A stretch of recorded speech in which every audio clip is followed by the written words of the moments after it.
தனுகுரு சொந்தங்கள் அனைவருக்கும் வணக்கங்க. இனிய வெள்ளிக்கிழமை காலை வணக்கம் எல்லாத்துக்கும். இன்றைக்கி நம்ம ஸ்கூல் எல்லா குட்டீஸ்க்கும் லீவ் விட்டாச்சுங்க. இன்றைக்கி நம்ம பூரியும் உருளைக்கிழங்கு மசாலாவும் பூரிக்கு மசாலாவும் எப்படி பண்ணலான்னு பார்க்கலாங்க.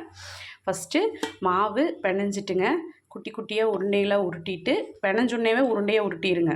உருட்டிட்டு கொஞ்சோண்டு மாவில் எண்ணெய் உப்பு போட்டு பிணைஞ்சிட்டு லாஸ்ட்டில் கொஞ்சம் எண்ணெய் ஊற்றி உருட்டிட்டு, நீங்கள் மாவை பிணைஞ்சோடனே உருண்டையாக உருட்டிட்டுங்க, அதில் கொஞ்சம் எண்ணெய் ஊற்றிட்டு இப்படி இது பண்ணிங்கன்னா உங்களுக்கு அது எல்லா எண்ணெய் எல்லா பக்கம் எல்லா உருண்டையிலையுமே ஸ்ப்ரெட் ஆகிரும். நம்ம எடுத்து டக்குன்னு அமுத்தி போட்டுடலாம். நம்ம இந்த பூரி மிஷினில் கொஞ்சம் எண்ணெய் தேய்ச்சிட்டுனால இருக்க வேண்டிய எடுத்தால் டக்குன்னு அமுத்தி நம்ம பாட்டுக்கு எண்ணெயில் போட்டு எடுத்துடலாம். பூரி ரெடி ஆகிரும்.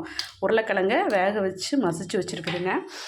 வெங்காயம் 2 பெரிய வெங்காயங்க, 2 குட்டி தக்காளிங்கிறதுனால 2 தக்காளியை கட் பண்ணி வச்சுருக்கேன். கொஞ்சோண்டு கருகாப்பில் தலைங்க, மல்லித்தலை கொஞ்சம், வரமிளகா கொஞ்சம் ஒரு 6-7 நம்பருங்க. கொஞ்சம் இஞ்சி இவ்வளோ இஞ்சியை நம்ம கட் பண்ணி வச்சுருக்கேன்.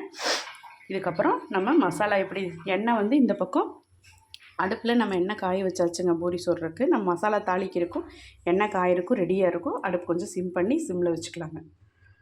இப்போ மசாலா உருளைக்கிழங்கு மசாலா எப்படி தாளிக்கலான்னு பார்க்கலாங்க. அதுக்கு ஃபஸ்ட்டு கொஞ்சோண்டு எண்ணெய் ஊற்றிக்கணும். கடலெண்ணெய் எண்ணெய் ஊற்றிட்டு கொஞ்சம் கடலைப்பருப்பு போடணுங்க.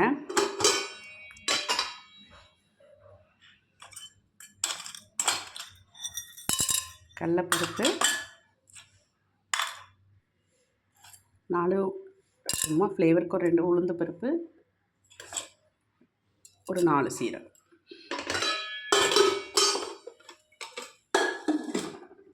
போட்டுட்டு கொஞ்சம் கடுகு போட்டுக்கலாங்க.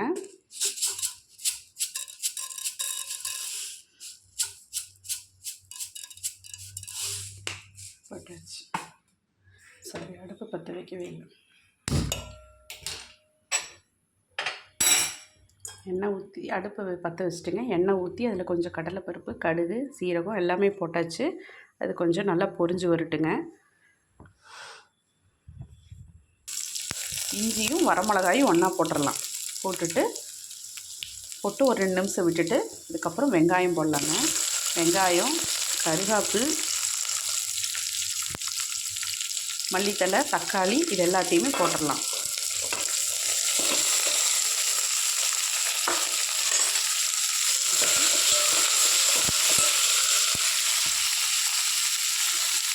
நல்லா ஒரு வணக்கி விட்டுடலாங்க.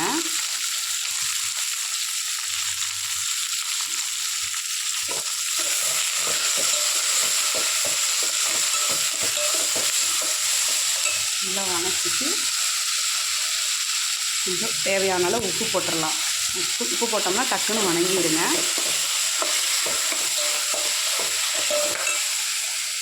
கொஞ்சம் மஞ்சத்தூள் போட்டுட்டு நல்லா ஒரு வணக்கி விட்டுடலாங்க. நல்லா வணக்கட்டும்.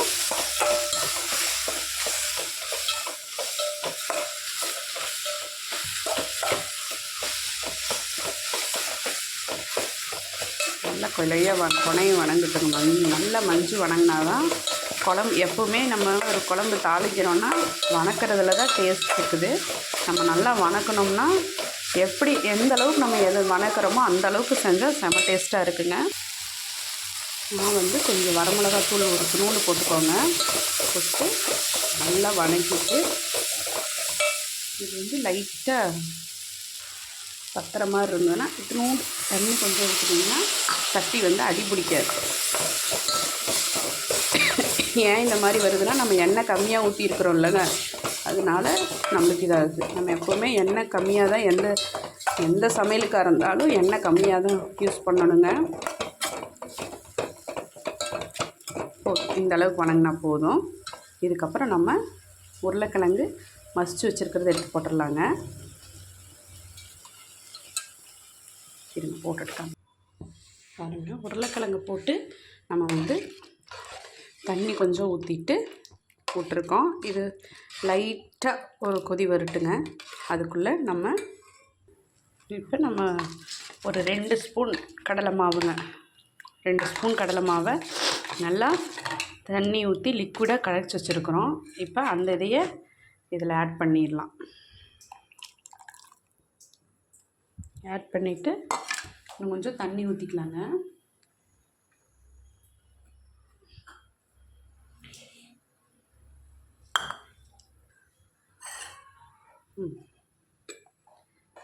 கடலை மாவு போட்டாச்சு, தண்ணி ஊற்றியாச்சு. லைட்டாக ஒரு கொதிச்சு வரட்டுங்க. ரெடி ஆயிடுச்சுங்க. இது வந்து உருளைக்கிழங்கு குழம்பு, உருளைக்கிழங்கு மசால். பூரிக்கு வந்து இது செம்ம டேஸ்ட்டாக இருக்கும். செஞ்சு பாருங்கள். இதுங்க அடுத்தது பூரி எப்படி போடலான்னு பார்க்கலாம். கொதிச்சு வரட்டும். பாருங்க, உருளைக்கிழங்கு மசால் அருமையாக ரெடி ஆயிடுச்சு. நல்லா கொதிச்சிருச்சுங்க. சூப்பராக இருக்கும். நீ அடுத்தது பூரி எப்படி செய்யலான்னு பார்க்கலாங்க. இப்போ பூரி எப்படி செய்யலாம். அதுக்கு ஃபஸ்ட்டு எண்ணெய் நம்ம அந்த அடுப்பில் வச்சுருந்தோம், இந்த அடுப்புக்கு மாற்றியாச்சுங்க. எண்ணெய் நல்லா காஞ்சிருச்சு. எண்ணெய் காஞ்சிருச்சு இல்லைன்னு கை மேலே வச்சாலே சூடு வந்துருச்சான்னு தெரியும். இல்லைன்னா இப்படி ஒரு சின்ன பீஸ் எடுத்து இப்படி போட்டிங்கன்னா எண்ணெய் கரெக்டாக காஞ்சிருச்சுங்க. இப்போ நம்ம பூரி போட்டு பார்த்துடலாம்.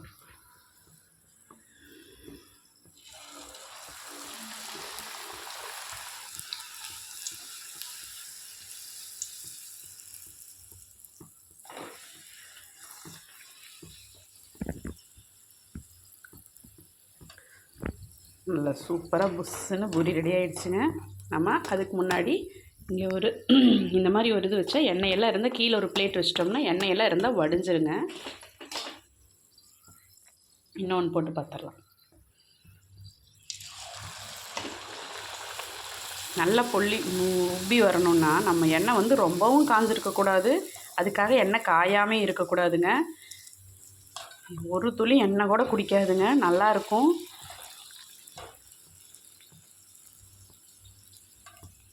நான் போடுற எல்லா பூரியுமே இப்படி தான் இருக்குங்க. பாருங்கள், அருமையாக பூரி ரெடி ஆயிடுச்சு. உருளைக்கிழங்கு மசாலாவும் ரெடி ஆயிடுச்சு. சாமிக்கும் உருளைக்கிழங்கு மசாலா பூரி வச்சிடலாங்க.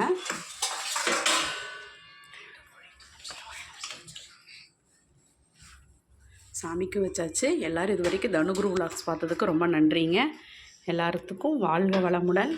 பொறுமையாக என்னோடய வீடியோ பார்த்ததுக்கு மறுபடியும் சொல்கிறேன், ரொம்ப நன்றிங்க. Thanks for வாட்சிங்க. நீங்களும் இதே மாதிரி செஞ்சு பாருங்கள், சூப்பராக இருக்கும். பூரி எப்போவுமே இப்படி தான் சாஃப்டாக இருக்குங்க. நீங்கள் வேணால் எடுத்து இப்படி பண்ணிங்கனாலே ஒரு விரல்லையே பிச்சிடலாம். அந்தளவுக்கு சாஃப்டாக இருக்குங்க. செஞ்சு பாருங்கள்.